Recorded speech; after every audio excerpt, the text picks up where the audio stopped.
샬롬. 이것이 곧 적게 심는 자는 적게 거두고 많이 심는 자는 많이 거둔다 하는 말이로다. 아멘. 고린도후서 9장 1절에서 15절에 대해서는 연보에 대한 말이 있었고, 교회에서는 이 연보, 헌금, 헌물, 봉사에 대해서 이 말씀들을 많이 씁니다. 그래서 어떤 사람들은 좋아하시는 분이 있고, 어떤 사람들은 물질이나 시간을 드린 것에 대해서 거부감을 들여서 교회에서는 왜 이렇게 많은 것을 바라는가라는 거부감이 있습니다. 오늘 드리는 말씀은 그런 거부감을 내려놓으시고 물질을 얘기하는 것이 아니라 물질을 포함한 시간, 마음, 정성, 관심, 그런 것들을 하나님께 드렸을 때 하나님께서 어떻게 우리에게 갚아주시고 베풀어 주시는 것인가 하는 것입니다. 이것은 학업을 시험을 앞둔 수험생들이 한정된 시간에 그들의 시간이나 노력이나 정성을 어떻게 시험을 앞두고 투자하고 바라봤을 때 그 결과가 투자한 만큼 어떻게 나오는지에 대해 예상하는 것처럼 크리스찬의 삶이 하나님 앞에서 그들의 마음이나 정성이나 재능이나 물질이나 또는 다른 것들을 어떻게 하나님께 드리거나 표현했을 때 어떻게 축복으로 돌아오는지를 증거한 말씀으로 넉넉한 여유를 가지고 들으시면 은혜가 될 것 같습니다. 고린도후서 9장에는 세 가지 주제로 말씀드립니다. 많이 받기를 원하시고 풍성한 삶을 원하면 하나님 안에서 많이 투자하고 심으라는 것입니다. 그러면 하나님께서는 삶을 넉넉하게 하고 물질만이 넉넉한 것이 아니라 그의 마음속에 평안도 감사가 넘쳐서 심령도 축복이 넘친다라는 이런 말씀으로 증거하기를 원합니다. 첫 번째, 많이 심으라는 것입니다. 이것은 농사를 시작하는 사람이나 모든 사람들이 다 경험하는 얘기입니다. 어제 유튜브를 보다가 아주 재미난 광고 하나를 봅니다. 저는 스페셜 프로그램이 아니라 광고가 있는 일반 프로그램을 보기 때문에 좀 즐겨보려고 그러면 쓸데없는 광고들이 참 많이 떠서 이렇게 마음이 바더링 될 때가 있는데, 그 광고는 처음부터 끝까지 참 봤습니다. 그것이 뭐냐면 야생화 꽃씨를 파는 그런 광고였습니다.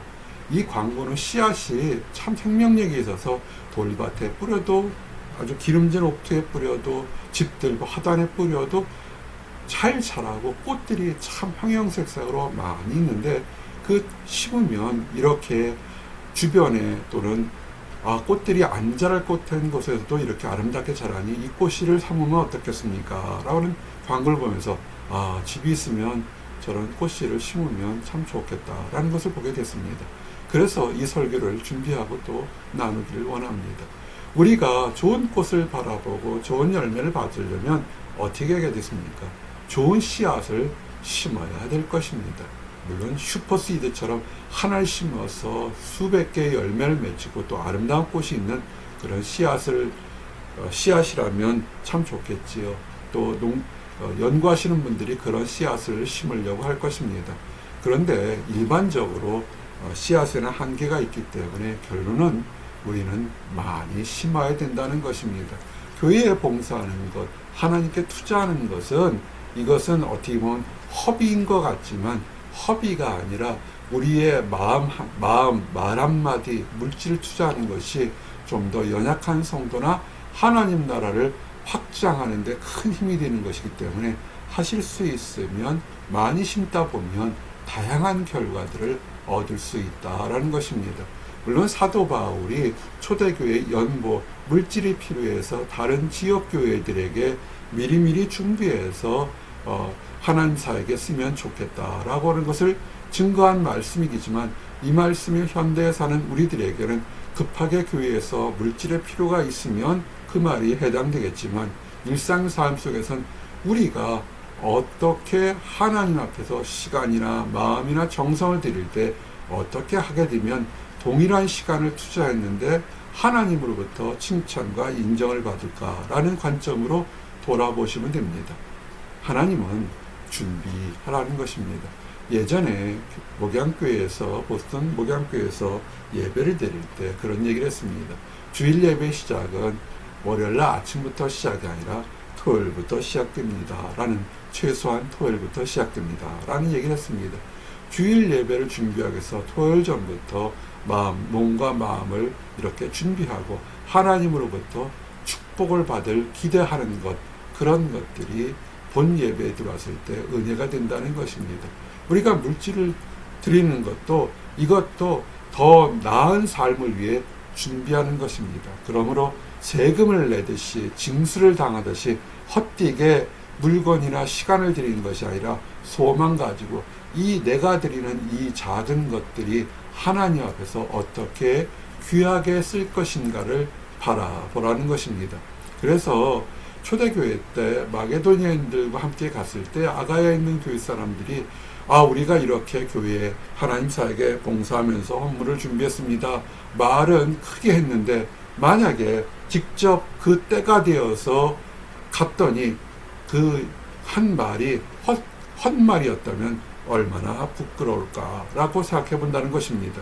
그러므로 우리가 하나님께서도 우리가 무엇을 드릴 때 자랑하면 좋겠지만 실속 있게 부끄러움을 당하지 않도록 내가 준비한 것을 미리 준비해서 하나님께 드리면 하나님으로부터 칭찬받는 것입니다. 칭찬은 다 받아놓고 하지를 못한다면 그것처럼 부끄러움이 없죠. 현대교회가 약해진 것들이 뭐냐면 교회 문턱을 많이 밟아서 교회의 정책이나 습관에 익숙해지니까 사람으로부터 칭찬받는 모습에 집착을 하다 보니까 정작 하나님께 드리는 마음이나 또는 그 기도나 예배가 소홀해서 정작 마지막 때엔 하나님으로부터 칭찬받지 못한다는 것입니다. 약속한 양보를 미리 준비하게 하도록 권면하는 것이, 이런 것이 사실은 교회의 직책자들이나 또는 연장자들이나 믿음의 선배들, 선진들이 후학들에게 하는 좋은 권면이라 할 것입니다. 잘 모르기 때문에 하나님께 칭찬받겠다고 이러한 것을 막 떠벌려 놓고 하지 않는다면 그것처럼 엉뚱하고 부끄러운 일이 없을 것입니다. 그러므로 말과 언행이 일치되어서 하나님께 이런 것을 드립니다 라고 할 때는 묵묵히 기분 좋게 하나님께 준비했을 때 그렇게 참되게 준비하는 것이 참된 연복, 참된 하나님께 드리는 예물이다 라는 것을 기억해 주시기 바랍니다. 그럴 때 놀라운 법칙의 하나는 비싸고 귀하고 화려한 것을 드리는 사람이 많이 얻는 것이 아니라 이미 오래전부터 마음에 준비하고 정성으로 준비하고 적더라도 기쁘고 감사한 가운데 드렸던 사람, 그리고 많이 드렸던 사람이 많이 얻는다라는 놀라운 법칙을 소개하는 것입니다. 그러므로 우리는 주변에서 많이 볼 수 있습니다. 일상생활에서 새벽잠을 쫓아가면서 열심히 일하던 사람들, 또한 세상 유혹을 뒤로하고 열심히 근무하거나 연구하거나 또는 일을 했던 사람들이 어느 순간에, 그 당시는 아니겠지만 때가 되면 멋지고 아름다운 결과들을 얻는 것을 우리는 보게 됩니다. 투자한 것이 있으니 거룩한 것을 얻게 될 것입니다. 헛된 것에 일확천금을 위해서 투자한 것은 얻지 못할 때가 많지만 묵묵히 눈물로 드렸던 것들인 춤과 기쁨으로 변한다는 것을 우리는 알죠. 그래서 성경은 초지일관 인색함이나 억지로 하지 말라는 것입니다. 첫째는 억지로 드리지 말라는 것입니다. 하나님은 부자시고 하나님은 우리에게 헌물을 받고 하고자 하는 것은 그 마음을 보고자 하는 것이고, 그를 통해서 하나님은 창조주고 우리는 피조물이고 우리는 하나님으로부터 은혜를 받는 존재고, 하나님부터 은혜를 받으니 우리는 감사를 드리는 존재라는 것을 이렇게 확인하고 싶었던 건데, 그것을 억지로나 또는 사람들이 한 눈이나 주변을 생각해서 인색함으로 드린 것은 그것은 예물로서는 칭찬받지 못할 것이라는 것입니다. 하나님은 즐겨내는 자, 기쁨 가운데 하나님께 모든 것을 드리는 사람이 하나님이 축복하신다, 이렇게 증거되어 있습니다. 놀라운 또 법칙 하나는 드리게 되면 분명히 내 주머니에 나의 시간, 나의 물질, 나의 재능, 나의 환경을 하나님께 드리면 그만큼 나가고 없어진 거로 생각하는데, 하나님은 놀랍게도 그 드린 것에 10배, 30배, 60배, 100배, 1000배, 만배로 갚아주시는 놀라운 법칙을 활용하신다는 것입니다. 첫 번째는 은혜가 넘친다는 것입니다. 분명히 드려서 내 것을 드려서 소중한 것을 드렸는데 하나님은 은혜가 넘치게 하고, 그리고 직접적으로 가난한 사람들을 도와주지 않아도 간접적으로 필요한 사람들에게 물질과 시간과 마음이 전달되어서 그 사람들에게 은혜를 입는다는 것입니다. 우리가 드리는 설교의 예를 하나 들어도 그렇습니다. 이 설교를 위해서 어떤 사람이 물질을 써서 도면을 사고 시간을 들여 방송을 하고 또한 설교를 준비하는 데 씁니다.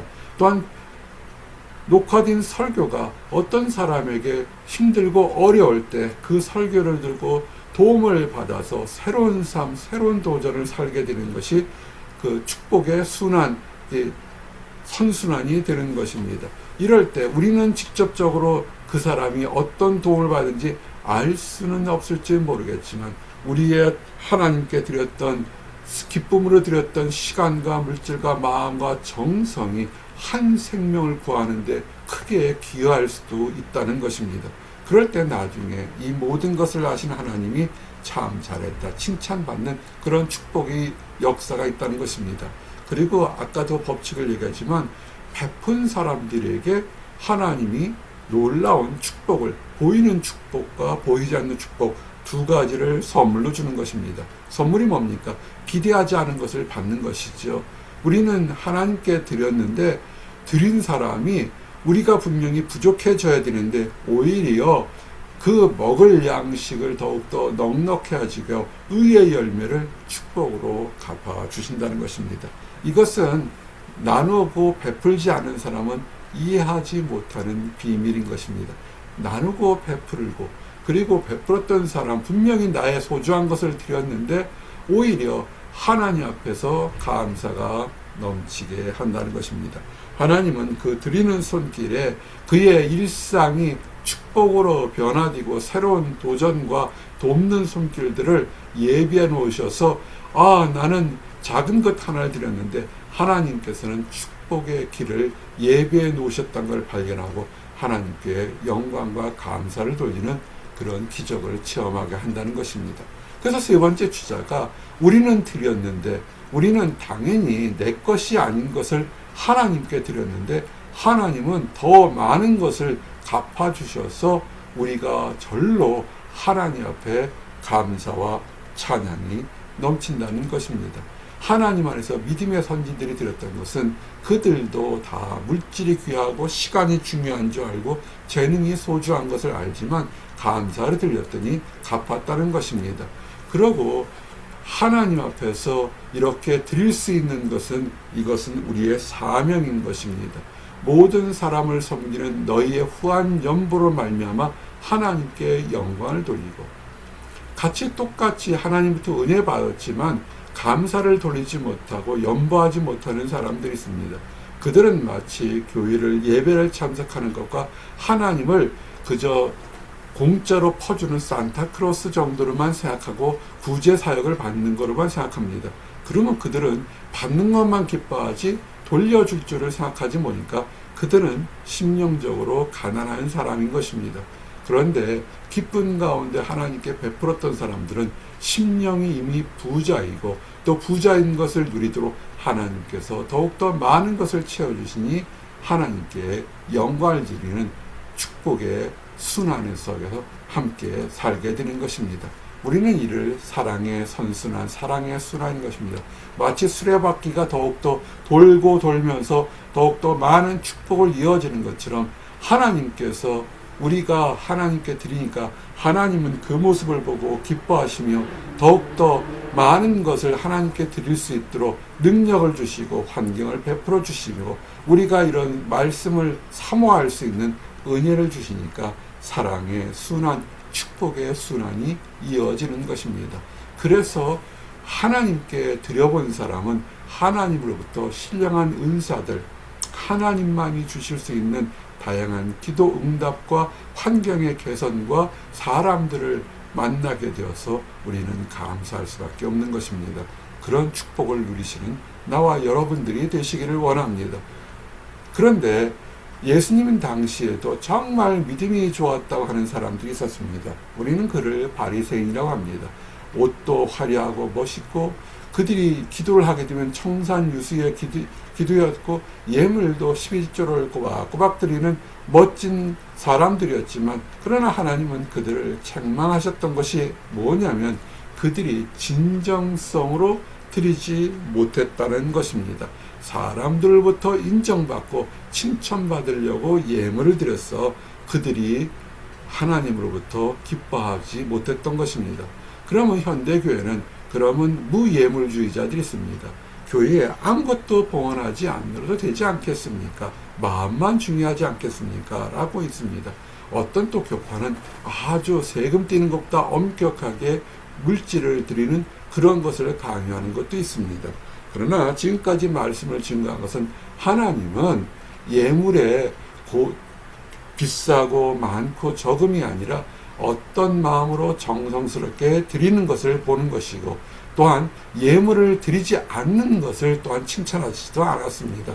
그래서 율법에 더 중한 바 정의와 긍휼과 믿음을 버렸도다. 바리새인들이 그랬죠. 그러나 이것도 행하고 저것도 버리지 말아야 할지니라. 하나님께서 약속하신 것처럼 하나님께 예물을 드리는 것도 소홀히 하지 말고 그러나 보이는 예물뿐만 아니라 보이지 않는 예물도 중요한 것이니까 함께 하라고 이렇게 하나님은 우리 주님께서 규명을 하셨습니다. 그래서 할 수 있으면 보이지 않는 예물은 하나님께 표현하는 것이죠. 11조를 드리는 것 정말 대단하고 정말 놀라운 하나님께 사랑의 표현입니다. 또한 하나님께 찬양과 감사와 입술을 통해서 하나님께 감사드리는 것 이것도 놀라운 예물을 드리는 것입니다. 이럴 때 이런 사람들에게 하나님은 그들의 곤고한 삶을 형통케 한다 약속하셨습니다. 기도하시겠습니다. 이것이 곧 적게 심는 자는 적게 거두고 많이 심는 자는 많이 거둔다는 말이오다. 아멘. 우리가 하나님께 물질뿐만 아니라 마음과 정성과 시간과 재능을 기쁘게 즐겁게 찬양하면서 드렸을 때 하나님이 기쁘게 받으시고 또한 하나님이 살아계시고 하나님이 드리는 예물의 그 감사함을 기쁨을 보시고 하나님께서 30배, 60배, 100배, 1000배, 만배로 드리는 손길에 채워주시고 갚아주신다는 놀라운 역사를 체험하도록 축복해 주심을 인하여 감사합니다. 이 축복을 체험하는 모든 성도들이 되게 하시면 감사합니다. 이 모든 말씀 우리 주 예수 그리스도 이름 받들어 기도드렸습니다. 아멘.